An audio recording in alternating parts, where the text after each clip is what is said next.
മത്തായി എഴുതിയ സുവിശേഷം 6-ാം അധ്യായം. മനുഷ്യർ കാണേണ്ടതിന് നിങ്ങളുടെ നീതിയെ അവരുടെ മുമ്പിൽ ചെയ്യാതിരിപ്പാൻ സൂക്ഷിപ്പിൻ, അല്ലാഞ്ഞാൽ സ്വർഗത്തിലുള്ള നിങ്ങളുടെ പിതാവിന്റെ പക്കൽ നിങ്ങൾക്ക് പ്രതിഫലമില്ല. ആകയാൽ ഭിക്ഷ കൊടുക്കുമ്പോൾ മനുഷ്യരാൽ മാനം ലഭിപ്പാൻ പള്ളികളിലും വീഥികളിലും കപടഭക്തിക്കാർ ചെയ്യുന്നത് പോലെ നിന്റെ മുമ്പിൽ കാഹളം ഊതിക്കരുത്. അവർക്ക് പ്രതിഫലം കിട്ടിപ്പോയി എന്ന് ഞാൻ സത്യമായിട്ട് നിങ്ങളോട് പറയുന്നു. നീയോ ഭിക്ഷ കൊടുക്കുമ്പോൾ നിന്റെ ഭിക്ഷ രഹസ്യത്തിലായിരിക്കേണ്ടതിന് വലങ്കൈ ചെയ്യുന്നത് എന്ത് എന്ന് ഇടങ്കൈ അറിയരുത്. രഹസ്യത്തിൽ കാണുന്ന നിന്റെ പിതാവ് നിനക്ക് പ്രതിഫലം തരും. നിങ്ങൾ പ്രാർത്ഥിക്കുമ്പോൾ കപടഭക്തിക്കാരെ പോലെ ആകരുത്. അവർ മനുഷ്യർക്ക് വിളങ്ങേണ്ടതിന് പള്ളികളിലും തെരുക്കോണുകളിലും നിന്നുകൊണ്ട് പ്രാർത്ഥിപ്പാൻ ഇഷ്ടപ്പെടുന്നു. അവർക്ക് പ്രതിഫലം കിട്ടിപ്പോയി എന്ന് ഞാൻ സത്യമായിട്ട് നിങ്ങളോട് പറയുന്നു. നീയോ പ്രാർത്ഥിക്കുമ്പോൾ അറയിൽ കടന്ന് വാതിലടച്ച് രഹസ്യത്തിലുള്ള നിന്റെ പിതാവിനോട് പ്രാർത്ഥിക്കുക. രഹസ്യത്തിൽ കാണുന്ന നിന്റെ പിതാവ് നിനക്ക് പ്രതിഫലം തരും. പ്രാർത്ഥിക്കയിൽ നിങ്ങൾ ജാതികളെപ്പോലെ ജൽപ്പനം ചെയ്യരുത്. അതിഭാഷണത്താൽ ഉത്തരം കിട്ടും എന്നല്ലോ അവർക്ക് തോന്നുന്നത്. അവരോട് തുല്യരാകരുത്. നിങ്ങൾക്ക് ആവശ്യമുള്ളത് ഇന്നതെന്ന് നിങ്ങൾ യാചിക്കും മുമ്പേ നിങ്ങളുടെ പിതാവ് അറിയുന്നുവല്ലോ. നിങ്ങൾ ഇവണ്ണം പ്രാർത്ഥിപ്പിൻ: സ്വർഗസ്ഥനായ ഞങ്ങളുടെ പിതാവേ, അങ്ങയുടെ നാമം വിശദീകരിക്കപ്പെടണമേ. അങ്ങയുടെ രാജ്യം വരേണമേ. അവിടുത്തെ ഇഷ്ടം സ്വർഗത്തിലെ പോലെ ഭൂമിയിലും ആകണമേ. ഞങ്ങൾക്ക് ആവശ്യമുള്ള ആഹാരം ഇന്ന് തരയണമേ. ഞങ്ങളുടെ കടക്കാരോട് ഞങ്ങൾ ക്ഷമിച്ചിരിക്കുന്നത് പോലെ ഞങ്ങളുടെ കടങ്ങളെ ഞങ്ങളോടും ക്ഷമിക്കണമേ.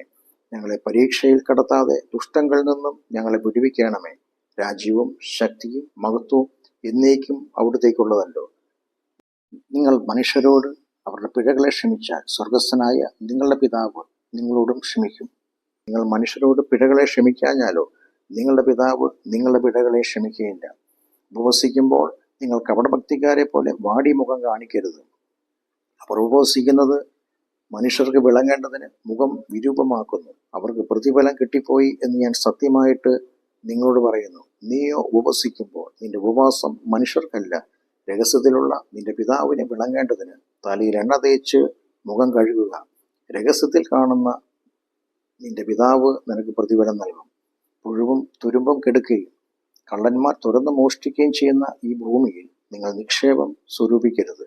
പുഴുവും തുരുമ്പും കെടുക്കാതെയും കള്ളന്മാർ തുറന്ന് മോഷ്ടിക്കാതെയും ഇരിക്കുന്ന സ്വർഗത്തിൽ നിക്ഷേപം സ്വരൂപിച്ചുകൊള്ളുവിൻ. നിന്റെ നിക്ഷേപമുള്ളിടത്ത് നിന്റെ ഹൃദയവും ഇരിക്കും. ശരീരത്തിന്റെ വിളക്ക് കണ്ണാകുന്നു. കണ്ണ് ചുവള്ളതെങ്കിൽ നിന്റെ ശരീരം മുഴുവനും പ്രകാശിതമായിരിക്കും. കണ്ണ് കേടുള്ളതെങ്കിലോ നിന്റെ ശരീരം മുഴുവനും ഇരുണ്ടതായിരിക്കും. എന്നാൽ നിന്നിലുള്ള വെളിച്ചം ഇരുട്ടായാൽ ഇരുട്ട് എത്ര വലിയത്! രണ്ട് യജമാനന്മാരെ സേവിപ്പാൻ ആർക്കും കഴിയുകയില്ല. അങ്ങനെ ചെയ്താൽ ഒരുത്തനെ പകച്ചു മറ്റവനെ സ്നേഹിക്കും, അല്ലെങ്കിൽ ഒരുത്തനോട് പറ്റിച്ചേർന്ന് മറ്റവനെ നിരസിക്കും.